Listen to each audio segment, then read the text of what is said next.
आकर के बैठे हैं। जो मानव शरीर का कर्तव्य है वह कर्म करने हेतु पधारे हुए हैं। आइए जिन महापुरुषों के छत्र छाया में बैठ करके आनंद भर हो रहे हैं, बुलंदशहर में गुरु महाराज जी का जय घोष करके अपना रचना को पवित्र कर ले। महापुरुषों का जयकार करने से यह मुखारबिंद तो पवित्र होता ही है, अतः अंतःकरण भी पवित्र हो जाता है। आइए दिल खोल करके गुरुदेव का हम लोग जय घोष करके अपना रचना को पवित्र कर ले।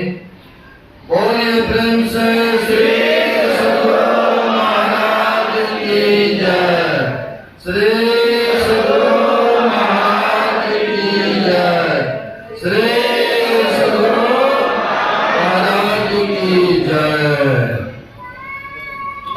मंगल मूर्ति सतगुरु मिलवे सर्वाधार, मंगलमय मंगल करना मिलवा बारंबार। ज्ञान उदय ज्ञान घन सद्गुरु शंकर रूप, नमो नमो बहुबार ही सकल सुपूजन भो। पितु सौ माता सौ गुना, सुत को राखे प्यार, मन से तीस वन करे तन सो दात अनुकार। माता से हरि सौ गुणा, जिनसे सौ गुरुदेव, प्यार करे अवगुण हरे चरण दास सुखदेव। प्यार करे अवगुण हरे चरण दास सुखदेव।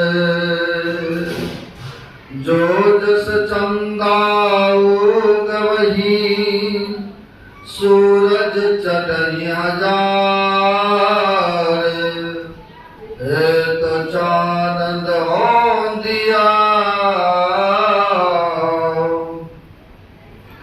गुरु बिन गोट अंधार। प्रातः स्मरण्यान श्री भूषित 20वीं सदी के महान संत सद्गुरु महाराज, जो कि जन में कण-कण में व्याप्त है, जग उद्धारक जग कल्याण कारक, ऐसे सर्वव्यापक गुरुदेव भगवान के पाद पद्मों में असंख्य असंख्य बार नमन है। तीर्थों को भी पावन और पवित्र करने वाले मंचस्थ पूज्य साधु चरण, उपस्थित सद्गुरु के सद भक्तगण, जो मानव शरीर का उत्तरदायी है, कर्तव्य है, वह कर्म करने हेतु पधारे हुए हैं। बड़े ही सौभाग्यशाली हैं जो कि आज के दिन या महत्वपूर्ण दिन में समय दिए हैं सत्संग में। तो अभी आप लोग पवित्र ग्रंथ रामचंद्र मानस से सत्संग की प्रधानता, सत्संग की विशेषता के बारे में पाठ सुन रहे थे। गोस्वामी तुलसीदास जी महाराज सुना रहे थे और आपके जैसे साधारण भक्त लोग सभी सुन रहे थे। तो गोस्वामी जी महाराज क्या कहा? सोनी समझहि जन मुदित मन, मज्जहि अति अनुराग, अलाई चार फले अचत तनो, साधु समाज पर्याप्त। तो कहा जो सुन करके समझते हैं, समझ करके धारण करते हैं, जो उस पर चलना प्रारंभ करते हैं, तो उसे 4 फल मिलता है। अर्थ, धर्म, काम और अंतिम है मोक्ष को प्राप्त कर ले। यानी मोक्ष मीन्स होता है कि जन्म मरण के दुखों से सदा के लिए छूट जाना। मैं पहले ही कहा था, दुख किसी को पसंद है? अगर कहा जाए कि आपको दुख चाहिए कि सुख चाहिए, सब कोई हाथ उठाएंगे कि हमें तो सुख चाहिए ना, क्योंकि दुख किसी को बिल्कुल नहीं पसंद है। अगर किसी प्रकार के दुख है भी तो साधु संतों के पास, मंदिरों में, गुरुद्वारों में जाते हैं ताकि आशीर्वाद मिल जाती है, दुखों से निवृत्ति मिल जाए। नहीं है? सब चाहते हैं कि हमें कष्टों से, दुखों से निवृत्ति मिल जाए और सुखी से जीवन यापन करो, है? यही चाहना, यह कामना है। तो वही यहाँ पर महापुरुष कह रहे हैं, जो यह साधु समाज प्रयाग में सुनते हैं और सुन करके समझते हैं और जीवन में उतारते हैं। ये नहीं कि इस कान से सुने दूसरे कान से निकाल दिए तो फायदा होगा। डॉक्टर ने दे दिया दवाई, डॉक्टर कह दिया कि समय समय पर दवाई लेते रहिए, यही कहते हैं रोग से मुक्ति हो रहा है। तो दवाई ले लिए, जेब में रख लिए, शरीर में खूब जेब में रख करके सटा ले, अंदर खेले नहीं किया तो रोगों से मुक्ति मिलेगी? नहीं मिलेगा। और शरीर में जो जेब में जो है लगन है दवाई, शरीर में टच जो करा है, यानी जब तक अंदर नहीं जाएंगे तब तक बीमारी से मुक्ति ले जाए। इसको भी बीमारी पकड़ लिया।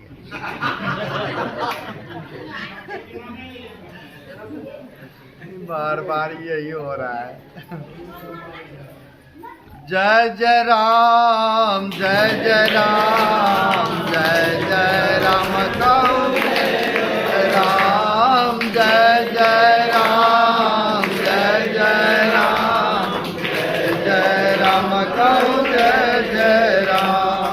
जयति जयति जय राम ओ राम,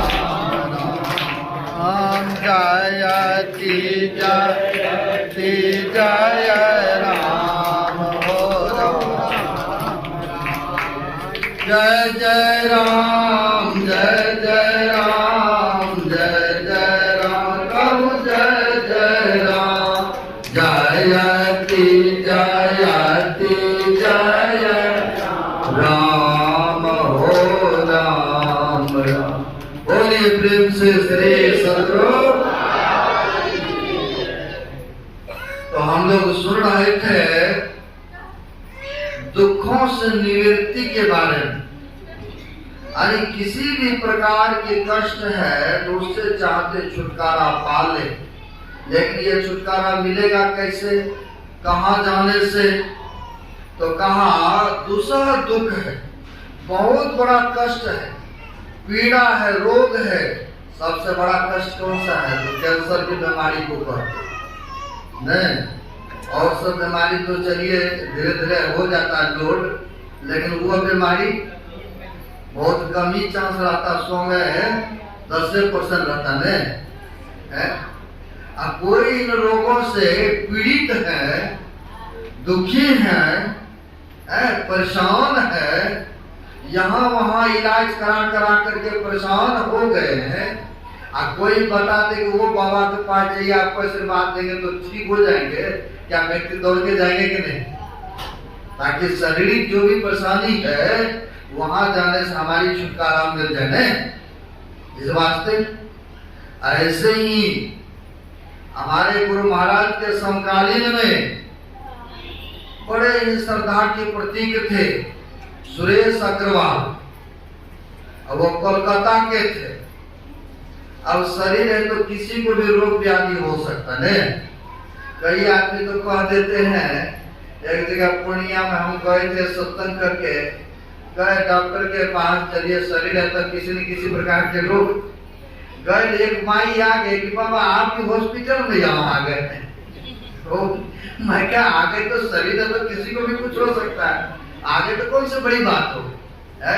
एक रामदास परमहंस जी महाराज हो गए, उनको गले में कैंसर की बीमारी, कैंसर ही नहीं कीड़े लगे हुए है ना। आपके जैसे श्रद्धालु भक्तों ने कहा दिया महाराज आप तो दूसरों का कष्ट और पीड़ा को हरण करते हैं, दुखों को निवारण करते हैं, लेकिन आपको घाव है तो है, जख्म है तो है, लेकिन कीड़ा लग गया है, क्यों नहीं अपना योगिक बल लगा लेते, मतलब साधना का बल लगा करके के कष्टों से मुक्त हो जाइए। तब महापुरुष ने कहा, देखिए महापुरुष की नजरिया और सोच का देखो, वह पीड़ा हुआ कष्ट है अपने जगह, हम रहते हैं अपने जगह। अब बताइए, जब तक जागृत अवस्था में है यानी जगे हुए हैं, पेट में दर्द हो या सिर में दर्द हो या कहीं भी शरीर में दर्द है, तो कब तक दुख मालूम होता, जब तक जगे रहते हैं नहीं। जैसे सो गए सब कुछ भूल गए कि नहीं, याद रहता। अगर याद रहेगा, पीड़ा सिखलाते रहेंगे तो नींद ही नहीं आएंगे नहीं। या किसी भी बात की टेंशन है, परेशानी है, चिंतन मन जब तक चलता रहेगा, मन में तर्क वितर्क, नींद आएगा नहीं आएगा। जब वो चीजों को भूल गए, जब सो गए तो सब चीजों को बिसर गए, आनंद से सो गए नहीं।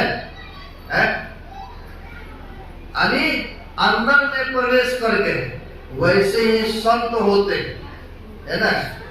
जख्म है, पीड़ा है या कष्ट है तो अपने जगह, संत महापुरुष अपने जगह रहते। ऐसे ही हमारे गुरु महाराज के दर्शन के लिए भी भागलपुर कुप्पा घाटी एक भगत गए, प्रसंग याद आ गए। उस समय गुरु महाराज सो शरीर में थे, मतलब शरीर में थे, तो देखा क्या उस भक्तों ने गुरु महाराज को उठा करके बैठाते हैं, और तब गुरु महाराज बैठते। अगर कहीं सेवक लोग नहीं बैठाए, सेवा नहीं करे, भोजन नहीं कराए हैं, तो गुरु महाराज तो बिस्तरे पर पड़े रहेंगे, वहां पर न जाने कितने दिन लोग पड़े पड़े रहेंगे। या तो हम लोगों के जैसे सेवक हैं और सब सेवक हैं जो कि गुरु महाराज का सेवा करते हैं, तो गुरु महाराज चलते फिरते हैं, खाते हैं, भोजन करते हैं।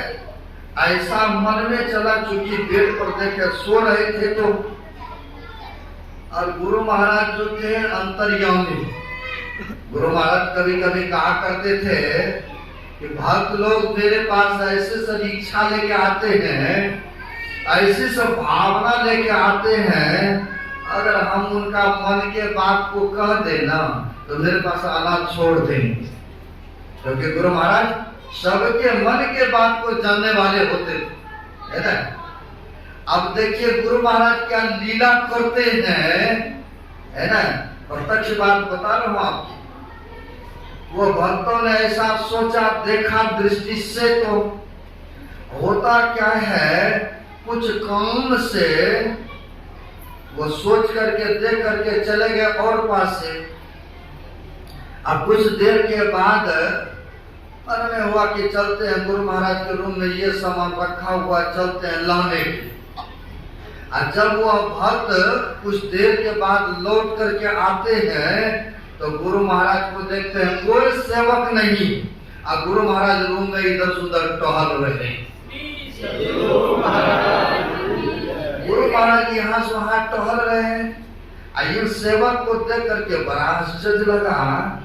गुरु महाराज को तो उठाते हैं, बैठाते हैं तो बैठते हैं, लेकिन ये अभी तो कोई रूम में सेवक भी नहीं है, और गुरु महाराज इधर से उधर चल रहे हैं, टहल रहे। ये तो गुरु महाराज ने ये तो लीला कर रहे हैं। और गुरु महाराज तो हम जैसे सेवकों को सेवा बख्शिश कर रहे हैं। गुरु महाराज किसी का सेवा ले नहीं रहे, बशर्ते गुरु महाराज सेवा दे रहे हैं, है ना। ऐसे थे संत सदगुरु महाराज। तो गुरु महाराज के बारे में हम सुनाते सत्संग के जो पकड़े रहते हैं, तो देखिए लाभ और फायदा क्या होता है।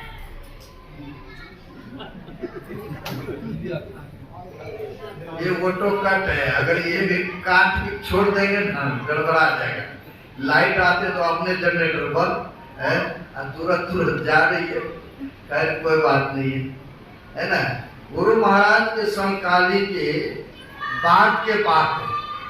गुरु महाराज बेशक स्थूल शरीर में नहीं है, लेकिन सूक्ष्म शरीर में सब जगह विराजमान।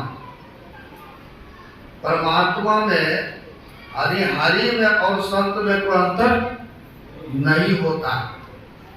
आज तक परमात्मा के नाम में सुने हैं कि देखे इस आंखों से भी, वो कहिएगा कि हम देखे हैं, लेकिन विश्वास आस्था है, श्रद्धा है, नहीं परमात्मा कण कण में है। क्योंकि रमन पढ़ते हैं हरि व्यापक सर्वत्र समाना, प्रेम से प्रकट हो ही मैं जाना। वह हरि परमात्मा सब जगह है। जो जैसा भावना से पुकार करते हैं उनको पुकार कर स्वीकार करके प्रकट भी होते, दर्शन भी देते हैं। अब होता क्या है, गुरु महाराज तो शरीर में नहीं थे, लेकिन सुरेश अग्रवाल जो कोलकाता के थे मरवाड़ी सत्संगी, शरीर में हो गए कैंसर की बीमारी। शरीर में कैंसर की बीमारी ले गए, बहुत जगह जगह मुंबई कहाँ कहाँ ले गए, सब जगह ले गए इलाज के लिए। यह हकीकत बात बता रहा है ना। अब होता क्या है, सब जगह लेके गए, जांच पड़ताल सब कुछ हुआ। डॉक्टर को शायद ज्ञात रहता है, पता चल जाता है यह कुछ ही दिनों के मेजबान है ना, ऐसा भी कह देते हैं। ले जाइए, डॉक्टर ने जवाब दिया कि ले जाइए इसको घर, सेवा सत्कार कीजिए, ये तो महीना या 1.5 महीना तक जीवित रहेंगे, इससे ज्यादा दिन नहीं रहेंगे। घर के लोग बड़ा चिंतित हुआ, ले आए जो भी था दवाई जड़ी बूटी करते रहा घर में। एक दिन वह सत्संगी को मन में हुआ शरीर तो मेरा छुटवे करेगा, सब जगह से देखा करके ले ही आए घर, तो शरीर छुटवे करेगा तो क्यों नहीं जाकर के गुरु महाराज के चरण शरण में कुप्पा घाट भागलपुर में छोड़ेंगे शरीर, क्यों नहीं वहां जाकर छोड़े। एक दिन मनोभाव प्रकट करते अपने पुत्र के समक्ष में, हमें ले चलो भागलपुर कुप्पा घाट, हम जाना चाहते हैं वहां। घर के लोगों ने कहा उठ के तो बैठ नहीं पाते हैं और जाएंगे इतना दूर सफर करके, वहां रास्ते में कुछ हो गया। फिर घर के लोगों ने कहा, क्योंकि परिस्थिति वैसी थी, लेकिन कहा कुछ भी हो हमें ले चलो। घर के लोगों ने भी सोचा कि अंतिम इच्छा इनका पूर्ण करना हम लोगों का धर्म बनता, कर्तव्य होता।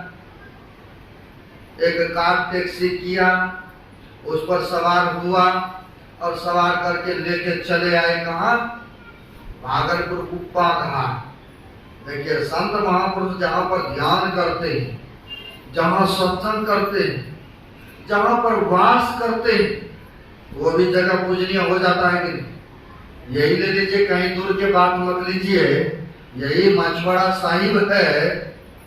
गुरु गोविंद सिंह महाराज 10वां पातशाही, जो 10वां गुरुगद्दी पर बैठे थे गुरु गोविंद सिंह महाराज, चरण कमल साहब गुरुद्वारा है, जो कि चमकौर साहब से लड़ाई करते करते आए और जंगल हुआ करते थे, घोड़ा को बांध करके विश्राम किए। विश्राम आराम जो किए, क्योंकि संतों का चरण पड़ा, तो देखिए आज विशाल गुरुद्वारा बना है कि नहीं, लोग दूर दूर से आते हैं इन्हें नमस्कार करने, जगह को नमन करते हैं ना, क्योंकि संत वहां पर वास किए थे ना। वैसे ही गुरु महाराज ने ध्यान किए, सुमरन किए हैं, वहां पर रोए हैं कुप्पा घाट में। इनके मन में हुआ कि चलते हैं। आ गए भागलपुर कुप्पा घाट। पहुंच भी गए। उस समय महर्षि संसदी परमहंस जी महाराज थे, शरीर में गद्दी पर बैठे हुए।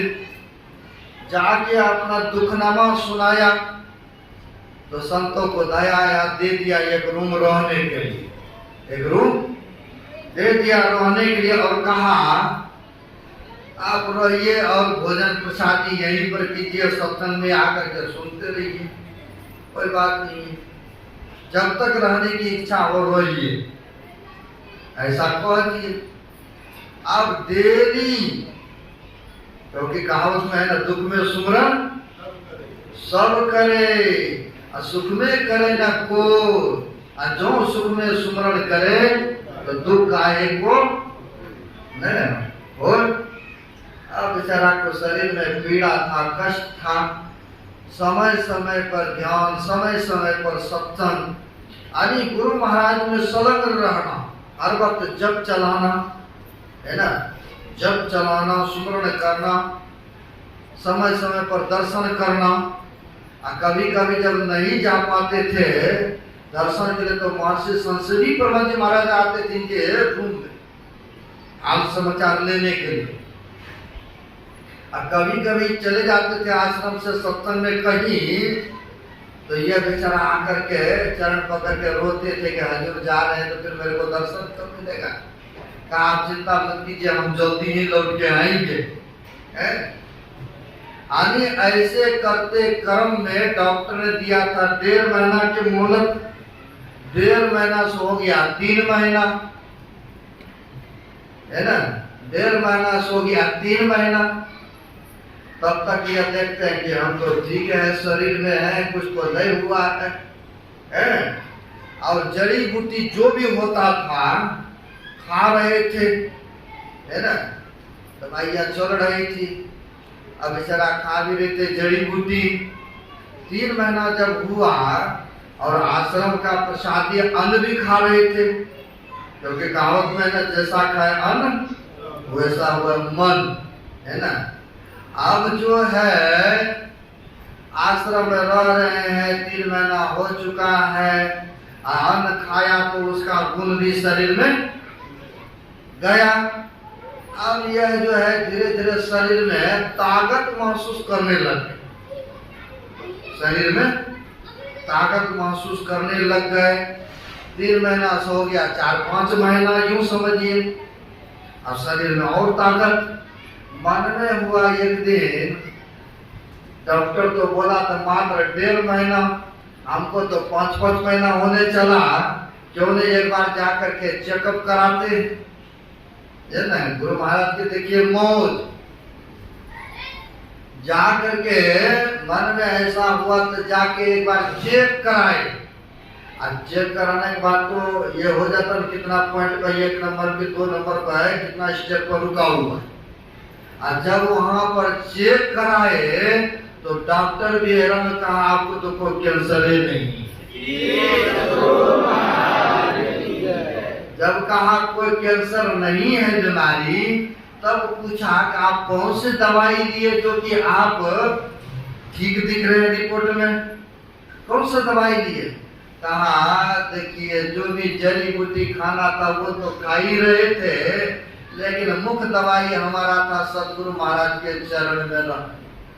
सदगुरु महाराज के शरण में रहने का सौभाग्य प्राप्त हुआ, और सदगुरु महाराज जी का प्रसाद हम खाते रहे, वही सदगुरु महाराज की कृपा से हम आज ठीक है, स्वस्थ हैं। देख लीजिए, संतों के चरण में रहने से जो ध्यान सत्संग करते रहे, सुमरन करते रहे, विश्वास बनाए रखे, रोगों से कष्टों से मुक्ति मिली कि नहीं, दुखों से छुटकारा हुआ कि नहीं है। इसीलिए महापुरुषों ने कहा है, सत्संग में लागी रहो रे भाई, तेरी बिगड़ी बात बन जाई। बना कि नहीं, रोगों से छुटकारा मिला कि नहीं मिला है, बन गया नहीं बिगड़ा बात। अगर कहीं संतों के चरण में नहीं आते, सत्संग में नहीं आते, तो संभवतः था कि ठीक होता नहीं था, है?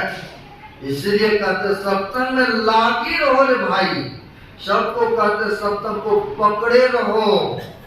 जितना ही बल पड़ता ध्यान सुमरन करते रहिए, सदगुरु की कृपा अवश्य होंगे। एक भक्त चले आए गुरु महाराज उस समय शरीर में थे, घर की परेशानी देख करके आ गए गुरु महाराज के पास। कहा गुरुदेव आपकी कृपा हमारे ऊपर नहीं है, क्योंकि सब न चाहते कृपा हो साधु संतों का। कहा गुरुदेव आपकी कृपा दया दृष्टि हमारे ऊपर नहीं है, आपकी दया हमारे ऊपर नहीं है गुरुदेव। गुरु महाराज ने कहा क्या बात है भक्त? कहा इतना दान पुण्य करता हूँ, इतना सत्संग सुमरण करता हूँ, ध्यान करता हूँ, अब फिर भी न जाने परेशानी हम ही को आती। पारिवारिक टेंशन, ये टेंशन, वो टेंशन, वो उलझन। आपकी दया से तो हमें ये सब परेशानी तो छूट जाना चाहिए। आपकी दया नहीं है हमारे ऊपर, इसलिए हमको परेशानी आती है। गुरु महाराज ने कहा दया को उल्टा दीजिए, क्या होगा? तो याद होगा याद। कहा याद करोगे तो सारा परेशानी तुम्हारा खत्म हो जाएगा।